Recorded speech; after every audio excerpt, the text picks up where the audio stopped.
雪だーウェイウェイウェイこっちの東京の方で降るって珍しい。で、急遽 3D プリンターで雪遊びしたいネタが前から1個だけあったんですよね。ってことで早速モデリングしていきましょう。というわけで設計図。今回は何をするのか皆さんも当ててみてくださいね。押し出してハートを作って中をくり抜く。取っ手をつけて完成。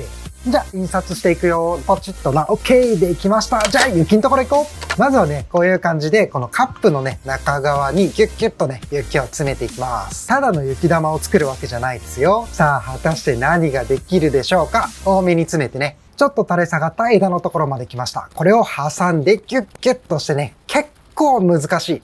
力いっぱい思いっきり圧縮してあげるのがコツ。じゃあ行くよ。できたー。もう片方も外してちょっとね、緊張感あるね。いい感じ。OK。満足しました。今日も楽しかった。じゃあまた。